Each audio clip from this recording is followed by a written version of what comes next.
यहाँ तक ये सोया ने मेरे पास कर चुकाने के लिए पैसा नहीं है, मैं अपनी कंपनी को बेचना चाहता हूँ। अब आया एसबीआई के पास में। एसबीआई ने कहा जी मुझसे तो आपने 1816 करोड़ लिए थे। एसबीआई ने कहा रुचि सोया को मेरे 1816 करोड़ वापस कीजिए। रुचि सोया ने कहा जी मेरे पास तो है नहीं, सेटलमेंट कर लीजिए। सेटलमेंट हुआ कि ठीक है एसबीआई 1000 करोड़ रुपया छोड़ देता। दया आ गई रुचि सोया पर, छोड़ दिया। एसबीआई ने 1000 करोड़ छोड़ दिया। बाकी सेटलमेंट हुआ कि ठीक है अब ऐसा करिए 800 करोड़ तो दे दीजिए। तो रुचि सोया ने एसबीआई को 1816 करोड़ में से 1000 करोड़ माफ करके 816 करोड़ देकर बैठ गया। अब उसके बाद रुचि सोया ने अपनी कंपनी की बोली लगाई। सुनिएगा ध्यान से। बोली जब लगाई तो खरीदारों में कौन आया? 3 ही लोग बचे इस देश में, पूंजीपति अदानी, अंबानी और लाला आमदेव की पतंजलि। बोली में पतंजलि ने रुचि सोया कंपनी को जो 12,000 करोड़ के कर्ज में डूबी हुई थी बैंकों का पैसा लेकर, उसे 4,350 करोड़ में खरीद लिया। पतंजलि ने कितने में खरीदा रुचि सोया को? 4,350 करोड़ को। अब लाला आमदेव के पास कहां से पैसा आएगा? कंपनी तो खरीदनी है, 4,350 करोड़ में खरीदनी है, पैसा नहीं है। ये गए फिर एसबीआई के पास। अब पतंजलि जाती है उसी एसबीआई के पास जिसके पास रुचि सोया ने पैसे लिए थे और वापस नहीं कर पाया। एसबीआई ने कह दिया लाला आमदेव जिस कंपनी को आप खरीद रहे हैं उसके शेयर 10 रुपए 17 रुपए में कंपनी कर्जे में डूब गई है। उस कंपनी को खरीदने के लिए एसबीआई आपको कर्ज नहीं दे सकता क्योंकि वो कंपनी डूब गई, पैसा डूब गया, आपसे भी उबर नहीं पाएगी। एसबीआई ने मना कर दिया। लेकिन एसबीआई की मजाल क्या, उसे पता नहीं था लाला आमदेव के संबंध पीएमओ तक है। सरकार बनाने में, काले धन के ऊपर पूरा आडंबर करने में लाला आमदेव का कितना हाथ है। एसबीआई को फोन आ गया कि लाला आमदेव को पैसा तो देना होगा।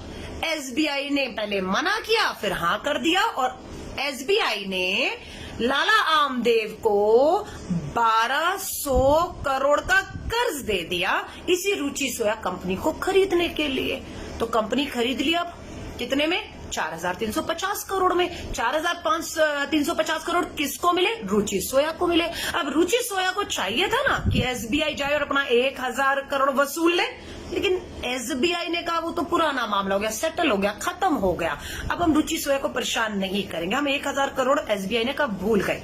तो रुचि सोया 4,350 करोड़ लाला आमदेव से लेकर आराम से फरार हो गया। अब लाला रामदेव पर आ जाइए। अब और इंटरेस्टिंग बात है, लाला रामदेव ने जब सोया को खरीदा तब उसके शेयर की कीमत थी, सुनिएगा, 10 रुपए से 17 रुपए के बीच में झूल रही थी रुचि सोया के एक शेयर की कीमत। लाला आमदेव के खरीदते ही कंपनी का शेयर 17 रुपए से 27 रुपए नहीं, 37 रुपए भी नहीं, 47 रुपए भी नहीं, 147 रुपए भी नहीं, सीधा 17 रुपए से 1,535 रुपए 5 महीनों में रुचि सोया का शेयर पहुंच गया 17 रुपए से 1,535 रुपए पे। इसीलिए कांग्रेस ने कहा कि देश की डूबती अर्थव्यवस्था को बचाना है तो देश की वित्त मंत्री निर्मला सीतारमण को हटाइए और लाला आमदेव को देश का वित्त मंत्री बता दीजिए। किस तरीके से एक घाटे की कंपनी जो 12,000 करोड़ के कर्ज में थी उसे 4,000 करोड़ में एसबीआई से ही लोन लेकर खरीद लिया और 5 महीने में 17 रुपए का एक शेयर रुचि सोया का पतंजलि कंपनी ने खरीदते ही 1535 में पहुंच गया। और जो कंपनी 2019 में रुचि सोया 4,350 करोड़ में बिकी थी उसकी कीमत आज 35,360 करोड़, 4,350 करोड़ की कंपनी आज पहुंच गई है 35,360 करोड़ में। है ना बहुत बड़ी बात। अब लोग इसमें भ्रष्टाचार कह रहे हैं। ठीक है, सरकार ने लाला रामदेव की मदद की, एसबीआई जो कर्ज नहीं दे रही थी उसे कर्ज देने को कहा। किसने कहा, कब कहा, कैसे कहा, वो तो अब जो जांच तो होगी नहीं, टाइम बर्बादी है। और पॉलिसी में देखिए, पहले था कि रुचि सोया का जो पामोलिव ऑयल था उसका जो है हम लोग बाहर विदेशों से आयात करते थे। भारत पामोलिव ऑयल विदेशों से खरीदता था। लाला आमदेव को कौन खरीदेगा जब बाहर से इतना तेल आ रहा है? तो पॉलिसी में बदलाव किया गया और ये कहा गया कि अब पामोलिव ऑयल पे पूरी तरह से आयात पर रोक लगा दी जाती है। जब बाहर से विदेश से तेल देश में नहीं आएगा तो फिर तो एक ही खिलाड़ी बचा, पतंजलि के लाला आमदेव। अब सबको उन्हीं का खरीदना है, कोई और तो है ही नहीं बचा ही नहीं मैदान के अंदर। और जब उनके खरीदे तो 17 रुपए का शेयर 1535 रुपए पर पहुंच गया। इसीलिए अब इसमें आपको कुछ भ्रष्टाचार दिख रहा है, मालूम नहीं। 4000 करोड़ की कंपनी आज 35,000 करोड़ की होगी मात्र 5 महीनों में। इसका 17 रुपए का शेयर जो है वो 1535 रुपए का हो गया। पॉलिसी में बदलाव हुआ। पूरा देश का युवा बेरोजगारी में, भूखमरी में, गरीबी रेखा बढ़ रही है हमारे बच्चे 10 लाख कुपोषण के शिकार हो गए हैं। महंगाई चरम तोड़ है, कमर तोड़ महंगाई है। पेट्रोल डीजल 100 पार हो चुका है, आप समझ रहे हैं। लेकिन कमाइयां अदानी, अंबानी, पतंजलि कि कहते हैं ना, हमारी कहते हैं किसी को चांदी हो रही है, इनके तो सोना भी कहें तो मैं कहती हूँ ये हीरो में खेल रहे हैं। देश डूब रहा है, देश की अर्थव्यवस्था डूब रही है, कंपनियां डूब रही हैं, LIC डूब रहा है, नीलामी हो रही है भारत सरकार के PSUs की।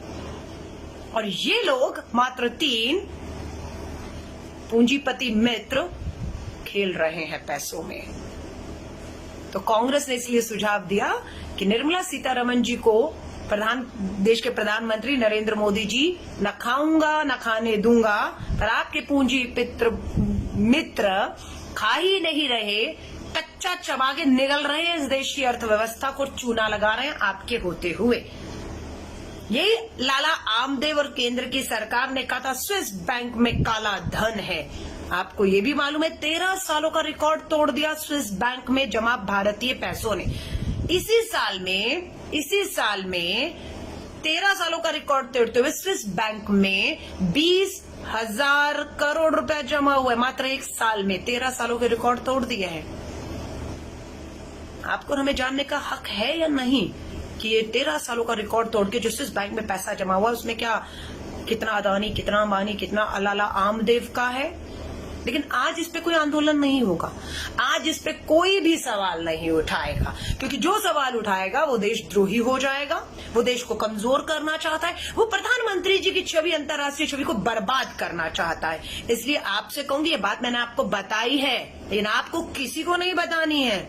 चुप करके रात के लगभग 10 बजने पर आ रहे हैं, सो जाइएगा और सुबह तक इस बात को भूल जाइएगा कि इस देश में न खाऊंगा न खाने दूंगा के कान के नीचे, नाक के नीचे किस तरीके से डूबती कंपनियों के पैसा माफ कर दिया जाता है SBI द्वारा 1000 करोड़, और उसी कंपनी को खरीदने के लिए दूसरी कंपनी को फिर 1200 करोड़ दिया जाता है, और वही कंपनी का शेयर 17 से 1500 पहुंच जाता है। वही कंपनी जो 4000 करोड़ की थी 5 महीने के अंदर 35,000 करोड़ की आ जाती है। तो मुझे तो लगता है जादू की छड़ी तो है लाला आमदेव के पास, तो इसीलिए उन्हें देश का वित्त मंत्री बनाया जाए ताकि वो जादू की छड़ी इस देश की अर्थव्यवस्था को भी, डूबती हुई अर्थव्यवस्था GDP को बचाकर उभार सके। या खाली पूंजीपति मित्र ही आपके उभरेंगे और देश डूबता चला जाएगा, अमीर गरीब की खाई को यूं ही गहरा होते देना चाहेंगे।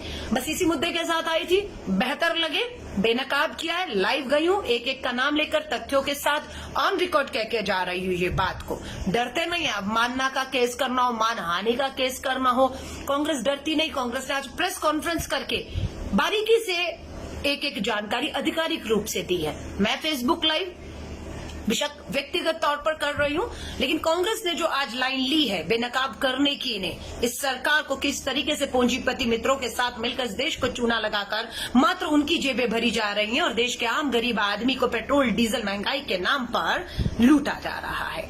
718 साथी जुड़े हुए हैं, डरती नहीं हूँ, आप नहीं फंसेंगे। लाइव मैं कर रही हूँ, तथ्यों के साथ सारी जानकारी मैं रख रही हूँ। मानहानि का केस करना हो तो कीजिए, चुनौती देती हूँ, लेकिन बेनकाब तो हम करते रहेंगे। साथियों से निवेदन है, वीडियो जरूर शेयर करिएगा, अपना ख्याल रखिएगा। जल्द दोबारा लाइव मिलूंगी इन्हीं शुभकामनाओं के साथ। शुभ रात्रि, जय हिंद, जय भारत।